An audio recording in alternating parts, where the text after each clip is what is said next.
screen go quick. And Yeah, when I was always drunk when I was underage, my mom and dad didn't care. I think it's pretty funny when you're drunk.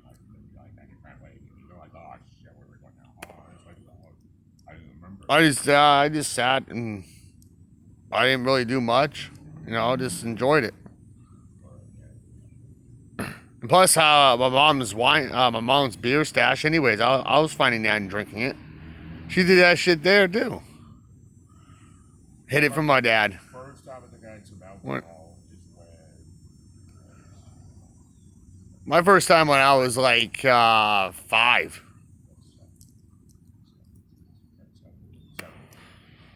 I was 5 when I first started it. I didn't have wine club. I had Budweiser. well, no, because the only thing that My mom had Budweiser.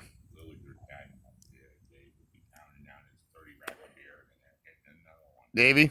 No, Dave. Dave, yeah. I was 7 years old. Oh, I was the only one that can open the damn things. I was in Ferrari's house open.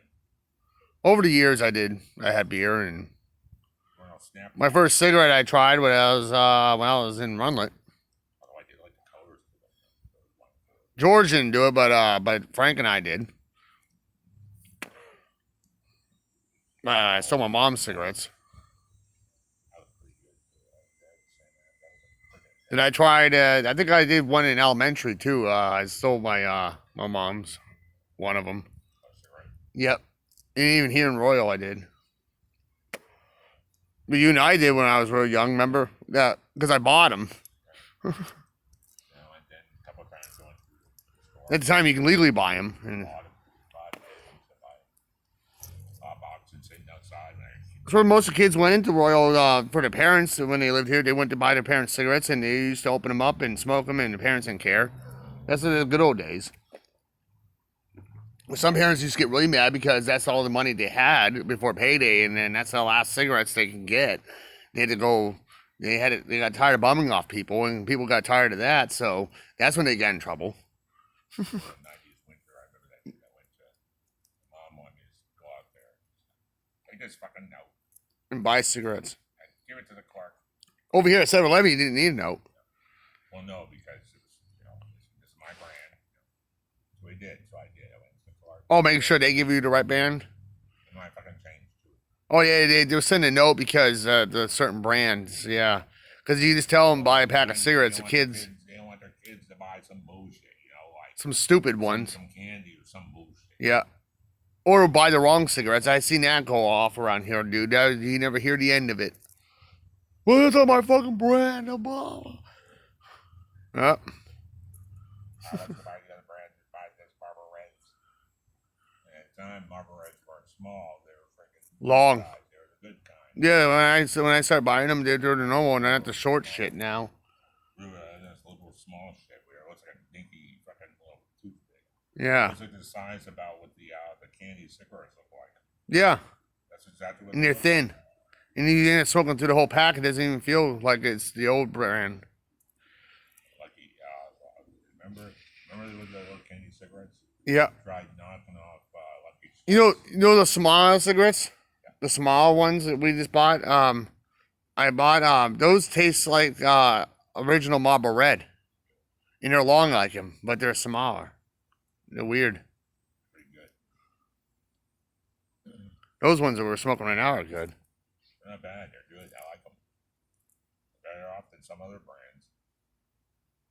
And $4.60 a pack? That's not bad. Walgreen? Jesus. 460, damn. I might as well just go there. It's the same company that makes Seneca, I think. Well, Seneca is a New York-based company, but I think that's where they make it down south. I know where I'm going on that payday. We get paid. I'm going there instead of fucking mobile. Instead of paying $4.89 for them. Yeah. 24/7s. Yep. Not too bad. Sounds good.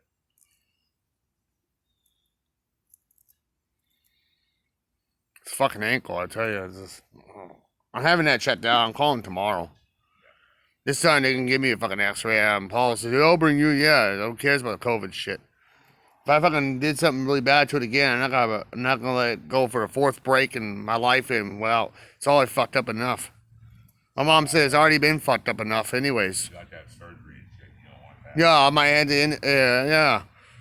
If I let it, If it goes too further, Yeah. hard bones inside. Yep. You can't really fit it. I'd be pissed if I had to have surgery. But, because your feet will heal.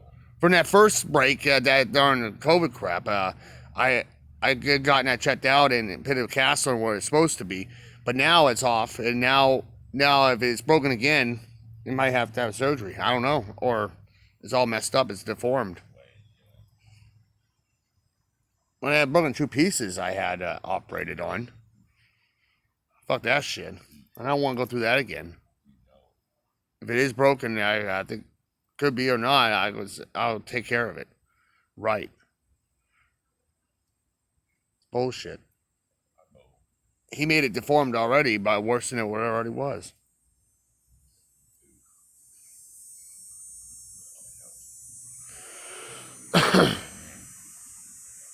Fuck him on that. Well, if it was if he hurt his leg during that time, he would have gone to the hospital. Oh yeah, he went to the hospital and had a concussion. He got knocked out. Fuck that. I got knocked out for a concussion. I didn't go to the freaking. Me either. Jesus Christ.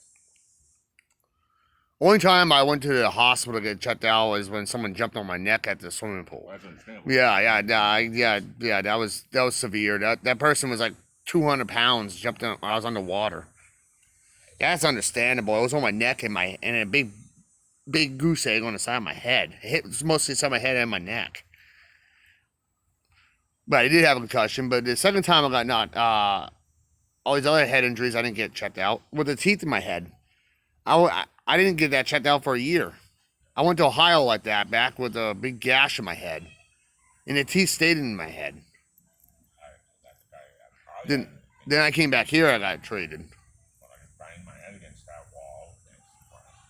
Yep, you could have gotten. I think I got a concussion. Well, of course you did. Because I had a freaking big knot on my Yeah, you did. Did you feel nauseous? Everything was all weird. Like, Did you feel nauseous or anything? kind of, but it was like No. you feel the whole Yep. Yeah, that's how I feel. I don't feel nauseous in having dozens of concussions in my life. I don't feel nauseous. I don't have upset stomach. I just feel like my head's not right. The whole room. Yeah, it feels like your vision's all messed up yeah, and shit. It's all dim. Yeah. The lights are dim. Everything's dim. Yeah. And that's how I felt there. I felt that. And I was like, okay. Of course, we're not supposed to sleep. Every time I got my ribs broken, like that time at the mall when someone, that guy batted me, clubbed me with him. Yeah. Oh shit! I had to go to the hospital. They put a bandage around it. I took that right off. I was like, they say the pressure is the better. I was like, hell no, dude. And I got my ribs broken here. I went for an X-ray. It was broken, but they didn't they said put a bandage. I never do those.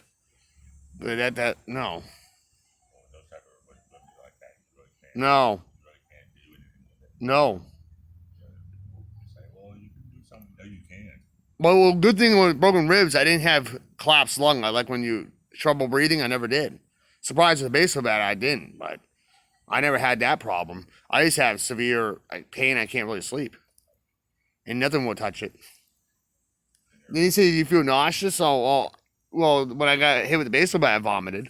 Your ribs ain't disintegrating. I think he did. Because of course, From football injuries, broken ribs, fights, baseball bat. The last time I broke my ribs was over here in Concord Gardens by falling. That was the worst pain I ever felt. I think they disintegrated because from the other hits. it's one of the reasons why your back is more Yeah. because when the ribs start deteriorating, Yeah. your back starts losing its standing from the ribs.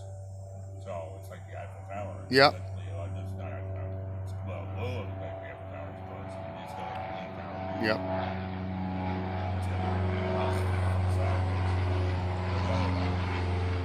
Yeah, bullshit like that. Yeah, that's it. Damages them more. And when I was born, they were never normal. Then people would start punching me in the spine all the time and stuff like that, and hitting my spine, and that fucked it up more. Spine happens like that. Yeah, until I got scoliosis, my mom called. She said I already had it, but it first got put in my records later. She called Peter, and then the word got around. People said, "Oh, you have some bad problems," and then it spread around the school. Then when people wanted to fight, that's when they started aiming at my back because they knew that was my weakness. And I told Peter, "You just gave me another weakness when people want to start beating the shit out of me, man." And you talk about my ribs, and they start whacking them. 20 guys tried doing that. Yeah, because they know I have it bad. Yeah, a couple of them start clubbing my back. When we got jumped by 20 guys there, they started clubbing your ribs, my ribs, our back. I was like, what the fuck? They know, yeah, they broke my nose a few times. I could feel it, but I was feeling more sting a little bit, not Yeah. sting because I was on the iron, so I pretty much had a coat of iron on. Yeah, I started feeling it. Less started feeling because I started getting pissed and more pissed. You got pissed because I could see the look in your face, and I said, Started getting numb. he's getting pissed. And he's getting pissed. I could see his face turning red. I was so fucking pissed. I was like, I'm glad he's pissed. Yeah, I started yelling at him, what the fuck are you doing and what's this all about? And there's no words. It's just like, all right, I'll just, what the fuck? Yeah. Of course, people probably think that, I probably just stood there. But No. I know that. We're not going to just stand there and let it happen. I'm not going to stand there and think the only time I had to do it is every 3 times. That was it. Yeah. But, With that many people, 20 people, there's no way people can, there's no way you got to do something. can actually walk away with scratches. No way. Yeah, one of them picked up one of those, Sarah, remember the Sarah Marie Guerin, that father, remember that memorial they had at the school? That killed her. Remember that memorial they had bricks around it, and then they started grabbing the bricks from that, and those colorful rocks that they had of the people that painted for her. They took that and then they cuffed it and they hit me in the spine with it, and one of them hit me across the head. I was trying to. Then they threw me into her post that they had. Yeah, I remember that. And then that thing broke, but it was wood. Then they started picking up the wood and started clubbing my knees. I was like, what the fuck are you, what? That's why when they all try to grow up, because I noticed that some when they got up after that, they started doing it more. Yeah. That's why I felt cool. You get one guy down and then the other guy comes and you get the other, then I go down a few times. The other guy gets back up eventually, or some of them just laid there, it depends. So I got an idea. So I said to myself, I got an idea. I didn't even actually really think about it because I was like, oh, I could do this. Jumped up on the rock thing and fried bats and told him no. Yeah. I don't remember where I landed. My knee landed. Like it landed on somebody. And then that's why. Then what's this other fucking shit? They started beating up each other. Because they didn't get their job done. Yeah, I said they started mauling each other. I was like, then that's how we got away eventually. I was like, get out of here. Then they started mauling us and started mauling each other. I was like, what the fuck? That's when they're beating each other up. They end up leaving because they just. Yeah. Somehow they end up leaving because they couldn't get the job done. Yeah. And I could see Mr. Connolly standing there smiling, and I'm like, oh shit, I'm in trouble. Where the hell was the school cop at the time? Where was Wimpy? What the question I had is, Where was everybody else? why didn't Mr. Connolly come out when he saw that fight? Why didn't he come out? It's a good question. Because he's standing there the whole time. Actually, wait, not the whole time, but he was standing there when some kids were in the inside. Hey, fly. Yeah. And he was just standing with his arms to his back. Yeah. Usually they normally get the law authority or someone can call the law, but Usually we have a SWAT team coming at us. yeah. No SWAT team. Nope. And Hobart wasn't there, so That's probably why Hobart. probably just let it go because he figured, well, It's useless. these kids are starting it with him, so have at it. I know when there was like a fight like that in high school, I seen like 15 guys go at it, and there was cops showing up. There was Hobart, and there was Conley. It was Sika. It was everybody, man. I'm like, Teachers trying to no. no teachers were out there. Like Mr. Bocci broke up that fight in the cafeteria. There's no teachers, Mm-mm. no staff, nobody. No. Like it was just odd. It was just Usually there would be a teacher in there making sure the kids in the cafeteria are acting up, but it's like, it's free time. There was no one. I bet you there was teachers that were going to come out, but Mr. Connolly probably told them no. Yeah. Because I thought I saw a teacher in there, but apparently Mr. Connolly wanted, these guys are good. Well, that time Frank and I got on a 2-on-1 guy when I started the fight. Frank and I started beating up that guy. So yeah, the Daily started grabbing and throwing us against the bleachers and stuff. But he gave up. But he did hit me in the restraint, and then he gave up. Then he grabbed Frank by his jacket. How big fat Frank was, but didn't do shit. And I just no. I was always puzzled after that. why I kept asking, because when I asked you that next day, the same day, why didn't Mr. Conley stop us? Yeah. Like, But I thought I was gonna get spoken to and get suspended That's why- eventually. I thought I was going to get my ass chewed. Expelled. That's okay. Well, people were using rocks, but they used it on me, and I used rocks back on them. But I threw it back at them. That's a weapon right there, and that's expelled. I'm going to be leaving this school, okay? Kids just getting expelled just for fighting. Depends, I you know. remember that because it's scary. Because of Yeah. kids get suspended for fighting or expelled, you know. It freaked me the hell out too, because that was a couple of days later. I'm sitting at the dog table and sitting up there and talking to somebody soon. But these type of kids look like they aren't the types that would fight, No. unless they were paid or encountered by somebody. And you know what? I knew they didn't have weapons because they don't look like the type of kids that would carry those type of things. But they look like they didn't understand what they're doing in the first place. They're paid by Keith Gould. A normal teacher, a normal principal wouldn't walk up to you later on and say thank you, No. shake your hand. Everybody's looking at you like, They give it to someone for fighting, you know. thank you. Why you? And that's what I said. Why you think of me? Yeah.